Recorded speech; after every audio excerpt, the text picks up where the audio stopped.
يا شباب انا ويلكم باك. النهارده جاي لكم فيديو جديد. الفيديو النهارده هيكون ان احنا هنعمل انبوكسنج للمايك الجديد اللي احنا جبناه. طبعا ده هيكون اهم تطوير في القناه حاليا، لان احنا طبعا ما بنستخدمش كاميرا، بنستخدم التليفون، فاكيد محتاجين مايك يكون بروفيشنال. المايك بتاع التليفون كان سيء جدا في اخر فيديو، كان فيه مشاكل جدا في الصوت، فاحنا النهارده جبنا الميكروفون عشان نحل المشكله دي تماما. ان شاء الله الفيديوهات الجايه هيكون الصوت فيها متحسن. بس اول حاجه هنبدا بالمايك اللي انا بدات بيه اول فيديو في القناه لما كنت بنزل العاب. اول فيديو في القناه استخدمت فيه المايك ده، كنت عامله هوم ميد جدا. او قبل الفوم اللي بنركبه على المايك كنت بستخدم اسفنج عادي جدا، اسفنج من بتاع السرير.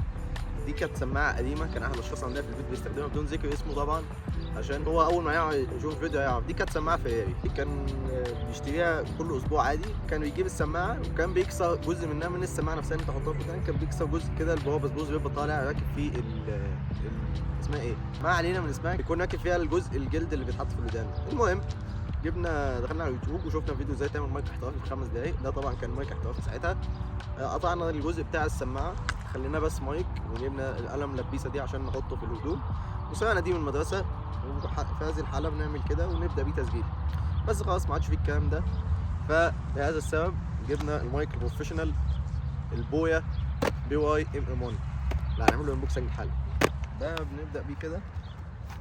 اول حاجه بتجيلك طبعا الكيسه اللي انت بتحط فيها المايك، عشان طبعا انت مش هتسيبه في الكرتونه زي كده طول العمر. دي اللي انت بتثبت بيها المايك على الكاميرا او الستاند اللي انت بتستخدمه. ده سلك اللي انت بتركب بيه المايك في التليفون، وده بتاع الكاميرا.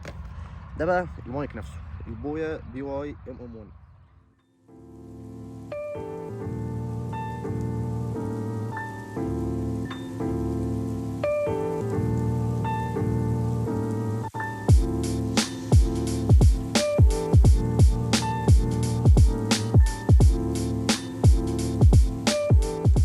طيب عشان تستخدم المايك على الايفون مش هيبقى بالسهوله دي، لان طبعا ابل قررت انك مش محتاج مدخل 3.5 مللي الايفون عشان تشغل عليه اي سماعات. هم مقررين انك زمان ايام الايفون 8 بلس كانوا بيحطوا لك سماعه عادي في الكرتون، لكن حاليا ما بقوش يحطوا راس شاحن اصلا.